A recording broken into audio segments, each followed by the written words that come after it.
बिस्मिल्लाहिर्रहमानिर्रहीम। I am professor Abid Umar. आज का बेटा जो हमारा जो टॉपिक है वो है सेंट्रियोल। देखो बेटा, सेंट्रियोल टॉपिक जो है वो बहुत इंपॉर्टेंट है।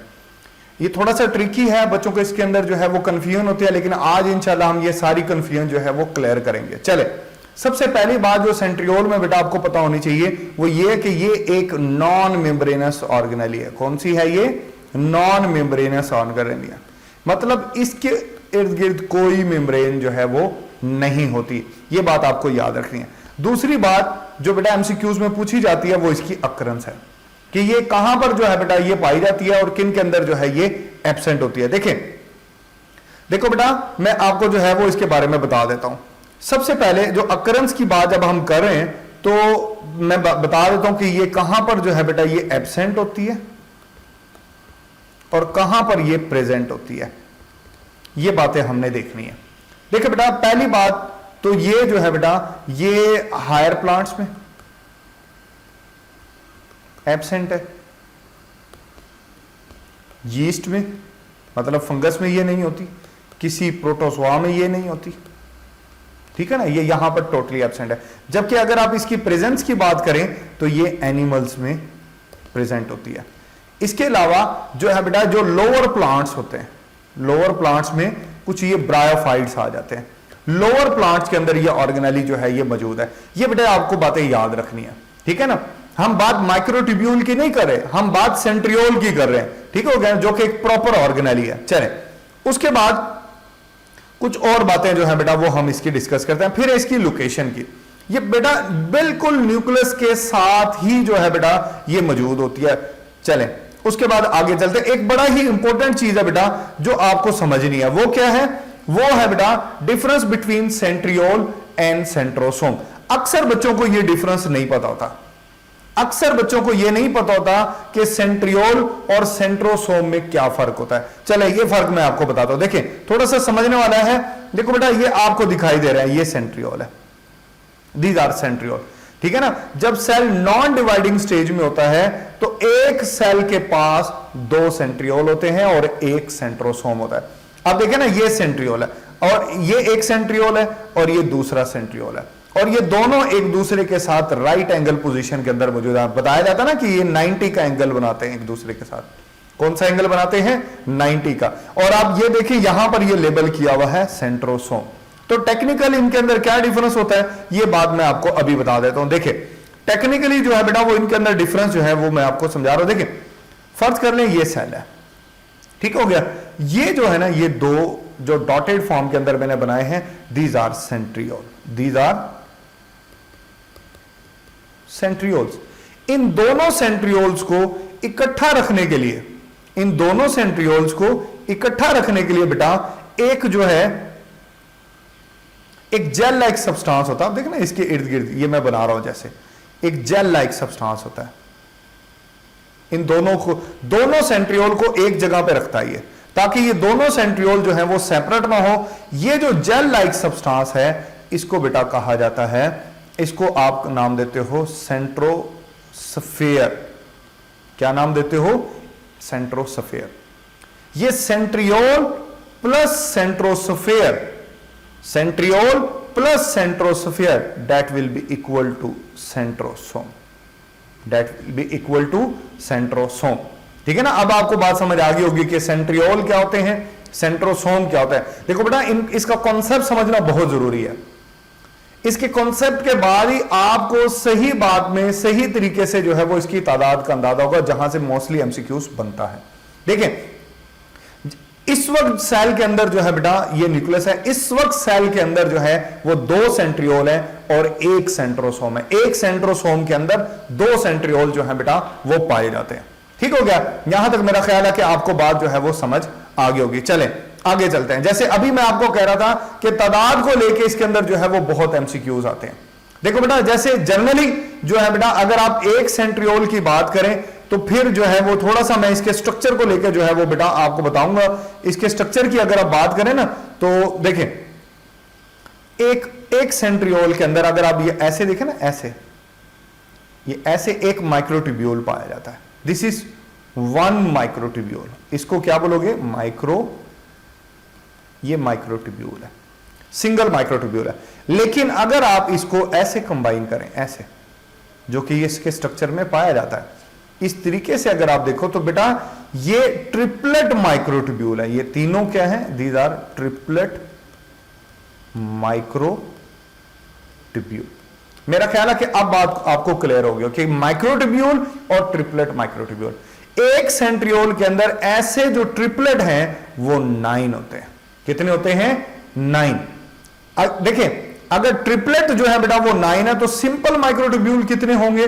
बहुत इजी है बेटा, उसको आपने 3 से मल्टीप्लाई करना है तो वो 27 हो जाएंगे।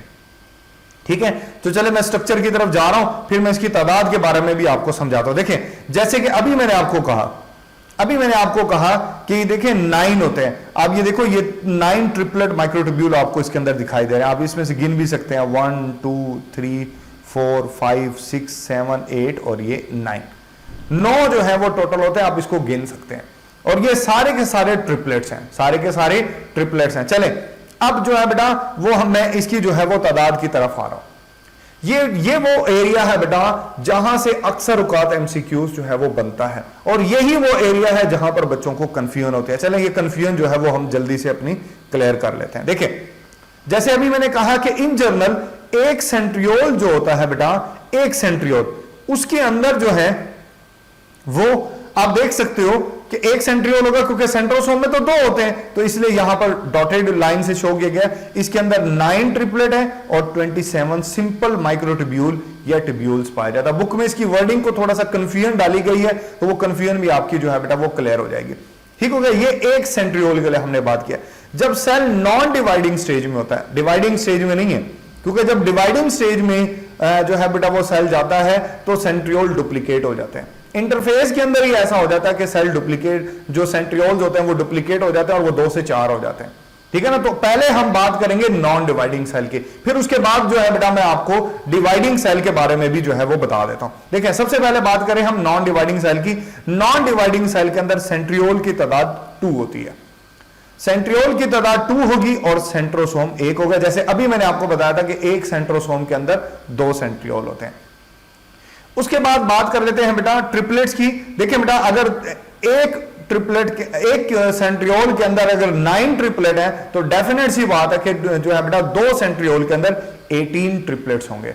लेकिन अगर सिंपल माइक्रोट्यूब्यूल की बात करेंगे तो बेटा वो डबल हो जाएंगे, वो 54 हो जाएंगे। अब आप ये इस टेबल के जरिए जो है बेटा ये बात आपके लिए समझना जो है वो बहुत आसान हो गया। अब बात कर लेते हैं डिवाइडिंग सेल की, कि सेल डिवाइडिंग स्टेज में जो है वो एंटर होने जा रहा है और उसके सेंट्रियोल जो है वो डुप्लीकेट हो गए। तो जब सेंट्रियोल डुप्लीकेट हो जाएंगे और वो ऑपोजिट पोल्स की तरफ मूव कर जाएंगे तो बेटा वो 2 से हो जाएंगे 4 और सेंट्रोसोम जो है बेटा वो 1 से हो जाएंगे 2। और इसी तरह जो माइक्रोट्यूब्यूल और ट्रिपलेट माइक्रोट्यूब्यूल की तादाद भी इसी लिहाज से बढ़ जाएगी। आप ये देख रहे हो कि बेटा ये जो है वो 4 सेंट्रियोल के अकॉर्डिंग होगी और ये माइक्रोट्यूब्यूल जो है वो 108 हो गए। अब अक्सर क्वेश्चन आ जाता है कि how many microtubules are present in the cell during anaphase. अब देखो बेटा ये मैं एक एमसीक्यूज बोल रहा हूं, दोबारा से इसको रिकॉल करूं। How many microtubules are present in the cell during anaphase. देखो बेटा एनाफेज जो है वो इंडिकेट कर रहा है कि डिवीजन फेज की बात हो रही है और क्वेश्चन पूछा गया है माइक्रोट्यूब्यूल का।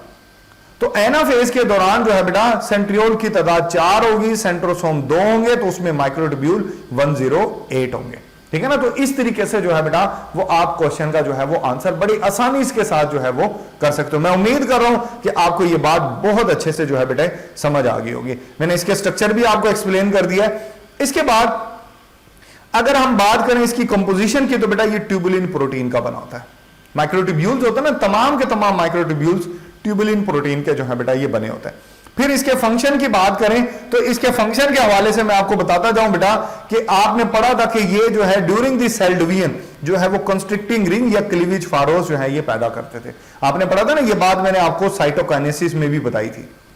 मैंने आपको साइटोकाइनेसिस में बताया था कि एस्टर माइक्रोट्यूब्यूल्स जो कि सेंट्रियोल से रेडिएट होते हैं, वहां से जो है बेटा वो सिग्नल जो है बेटा मिड ऑफ द सेल आते हैं, एक्टिन और मायोसिन एक्टिवेट होती है और क्लीवेज फारो बनती है। ये सारे का सारा रोल जो है बेटा ये भी एनिमल सेल में जो है वो सेंट्रियोल परफॉर्म करते हैं। नंबर 2, इसके अलावा कुछ ऑर्गेनेलीज जो है वो सेंट्रियोल से ड्राइव होती हैं। आप जानते हो कि उन ऑर्गेनेलीज के बारे में मैं पहले भी तज़किरा कर चुका हूं। इसमें सीलिया है, इसमें फ्लैजेला है और बेजल बॉडी। अक्सर बच्चा पूछता है कि सर ये व्हाट इज बेजल बॉडी, ये क्या होती है? तो बेटा सेल का वो पार्ट जहां से फ्लैजेला ओरिजिनेट होता है उस पार्ट को बेजल बॉडी कहा जाता है। उस पार्ट को क्या कहा जाता है? बेजल बॉडी कहा जाता है। माइटोटिक देखिए, नंबर 1 ये साइटोकाइनेसिस में इन्वॉल्व होता है सेंट्रियोल। नंबर 2 ये इन्वॉल्व होता है माइटोटिक ऑपरेटस ऑर्गेनाइजेशन में। माइटोटिक ऑपरेटस होता है जिसमें जो है बेटा वो जो है वो सेंट्रियोल से जो है वो आप जानते हो कि ऐसे स्पिंडल्स निकलते हैं, ऐसे स्पिंडल्स निकलते हैं, ठीक है ना, ये स्पिंडल्स निकल रहे हैं। ये जो स्पिंडल फॉर्मेशन होती है तीनों तरह की, this will call the mitotic apparatus. तो सेल डिवीजन से पहले ही ये माइटोटिक ऑपरेटस जो है वो ऑर्गेनाइज होता है और इसको ऑर्गेनाइज करने में सेंट्रियोल का रोल होता है। कुछ ऑर्गेनेलीज ये डेवलप करता है। इसके अलावा जो है बेटा ये जो है वो ये इंडिकेशन जो है दे रहा होता है, जब क्योंकि मैंने जैसे आपको कहा कि पहले तो इंटरफेस में सेल अपने आप को प्रिपेयर कर रहा होता है, साथ साथ उसके सेंट्रियोल भी at the end of interface जो है वो डुप्लीकेट हो जाते हैं। तो डुप्लीकेट जब वो हो जाते हैं बेटा तो यही चीज इंडिकेट कर रही होती है कि सेल अब माइटोटिक फेज के अंदर, डिवीजन फेज के अंदर जो है वो एंटर होने वाला है। तो ये चीज जो है बेटा सेंट्रियोल के हवाले से मैंने आपको जो है वो ब्रीफली जो है वो इसको एक्सप्लेन कर दिया। आपके जहन में कोई सवाल हो तो एज यूजुअल आप मुझसे उसका जो है बेटा वो आप वो क्वेश्चन पूछेंगे, इंशाल्लाह मैं उसको आंसर करूंगा। चले अब जो है बेटा हम अपने नेक्स्ट टॉपिक की तरफ जाते हैं जो कि है साइटोस्केलेटन। जैसे बेटा हर ऑर्गेनेली का मैं छोटा छोटा आपको मीनिंग भी बता देता हूं। देखिए साइटो का मतलब आप जानते हो कि ये सेल को कहते हैं। स्केलेटन एक सपोर्टिव स्ट्रक्चर होता है। आप जानते हो कि स्केलेटन का काम होता है सपोर्ट करना। तो ये कोई सेल का एक ऐसा पार्ट होता है जो सेल को basically internally plus externally support provide करता है, ठीक है ना। अब ये जो साइटोस्केलेटन होते हैं बेटा ये 3 तरह के होते हैं, जैसे कि यहां पर आपके पास मौजूद है माइक्रोट्यूब्यूल, माइक्रोफिलामेंट और इंटरमीडिएट फिलामेंट। अब ये कौन किस तरीके से होते हैं, एमसीक्यूज के हवाले से आपको क्या क्या याद रखना है। देखिए बेटा माइक्रोट्यूब्यूल के बारे में आपने याद रखना है कि ये लॉन्ग होता है, ये जो है बेटा ये बातें आपने याद रखनी है कि ये लॉन्ग होता है, अनब्रांच होता है, लॉन्ग होगा, अनब्रांच्ड होगा और सिलेंड्रिकल होगा। ये सेम लाइन एमसीक्यूज में आ जाती है, ठीक है ना, कि which one of the following cytoskeleton is long and unbranched and cylindrical structure. तो आपने ये बात याद रखनी है। फिर बेटा ये अगेन जैसे मैंने कहा कि तमाम के तमाम माइक्रोट्यूब्यूल्स जो हैं बेटा वो ट्यूबुलिन प्रोटीन के बने होते हैं। तो इसकी कंपोजिशन में आप ये बात याद रखोगे। फिर उसके बाद जो है बेटा इसका रोल क्या होता है, आप जानते हैं ना, ये जो स्पिंडल फाइबर्स होते हैं जो कि सेंट्रियोल से ओरिजिनेट हुए हैं, ये माइक्रोट्यूब्यूल ओरिजिन के होते हैं। किसके ओरिजिन के होते हैं? माइक्रोट्यूब्यूल। ये सेंट्रियोल से रिलेटेड चीज है। तो ये असेंबली और डिसअसेंबली में इन्वॉल्व होता है। असेंबली क्या होती है बेटा?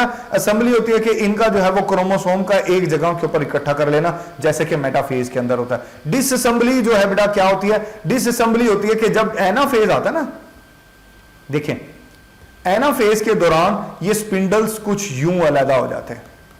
ये एनाफेज के दौरान ऐसा होता है। ये देखें ना मेटाफेज में ऐसा होता था कि ये असेंबली हो रही है, सारे के सारे क्रोमोसोम्स को इक्वेटर के ऊपर अरेंज किया जा रहा है। जबकि जब एनाफेज आता है तो ये डिवीजन होती है और डिसअसेंबली का प्रोसेस होता है। अब देखें ना डिसअसेंबली होती है,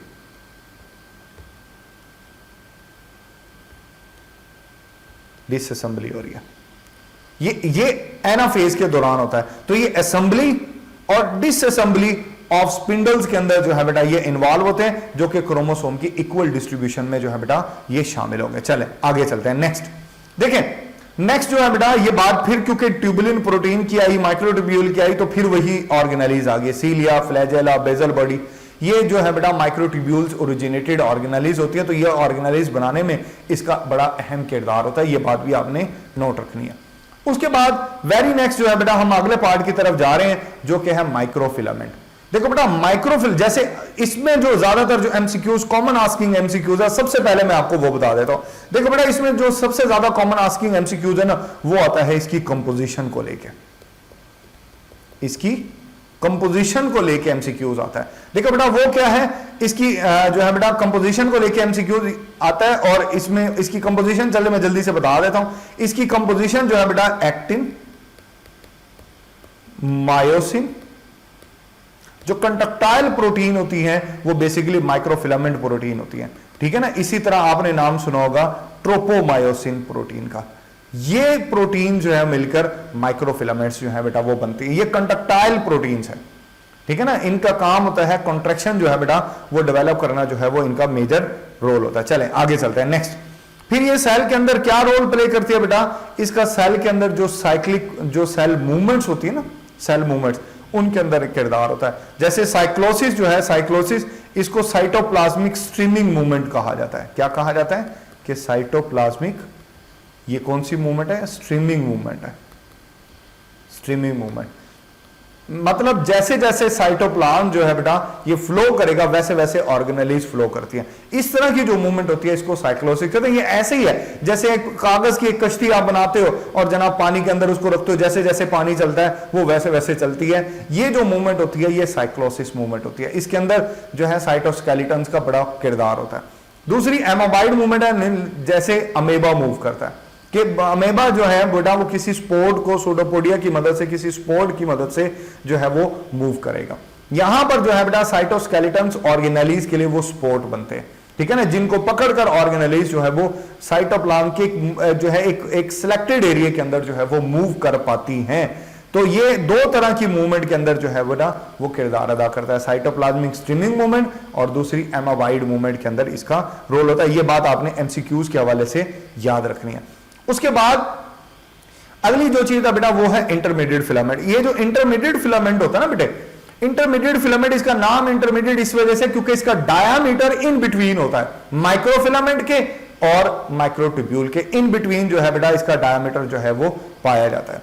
फिर ज्यादातर एमसीक्यू जो है वो इसके फंक्शन को लेकर आता है। चलो मैं बताता हूं, बेसिकली इसके दो फंक्शन होते हैं। सबसे पहला इस फंक्शन जैसे यहां पर मेंशन है कि सेल की शेप मेंटेन करता है, सेल की जो शेप होती है ना वो ये मेंटेन करता है। नंबर दो, ये सेल को कंपार्टमेंट्स के अंदर जो है ये डिवाइड कर देता है। सेल को किस में डिवाइड करता है, कंपार्टमेंट्स के अंदर जो है बेटा ये डिवाइड करता है। इंटीग्रेशन करता है, जैसे मतलब जो है वो सेल को मुख्तलिफ एरियाज में डिवाइड कर देगा। उन एरिया से क्या होता है कि सेल की वर्किंग जो है वो डिस्ट्रीब्यूट हो जाती है और हर हिस्सा अपनी अपनी जिम्मेदारी जो है वो अदा करता है, ठीक है ना। तो सेल को डिफरेंट कंपार्टमेंट्स में डिवाइड करने की जिम्मेदारी भी इसी की होती है। जो है बेटा एक और बात, छोटी सी बात मैं बता दूं, ये खासकर माइक्रोफिलामेंट के बारे में। ये जो माइक्रोफिलामेंट्स होते हैं ये सेल को सपोर्ट भी करते हैं, ठीक है ना, सेल को सपोर्ट भी करते हैं। कैसे सपोर्ट करते हैं, खासकर जो एनिमल सेल होते हैं उनके दरमियान में कुछ टाइट जंक्शंस होते हैं जो दो एनिमल सेल्स को जैसे प्लांट्स के अंदर प्लाज्मोडेस्माटा होता है ना, इसी तरह एनिमल्स के अंदर टाइट जंक्शंस होते हैं एनिमल सेल्स के अंदर, और ये टाइट जंक्शंस इंटरनली माइक्रोफिलामेंट के साथ कनेक्टेड होते हैं। ये एक एक्स्ट्रा बात थी जो मैंने आपको बतानी थी। चले यहां पर जो है बेटा वो हमारा टॉपिक जो है वो ये वाला मुकम्मल होता है। इस हवाले से अगर आपके जहन में किसी किस्म की कंफ्यूजन हो तो आपने बगैर किसी हेजिटेशन के मुझसे क्वेश्चन पूछना है, इंशाल्लाह मैं उसका जवाब दूंगा। Thank you, Allah Hafiz.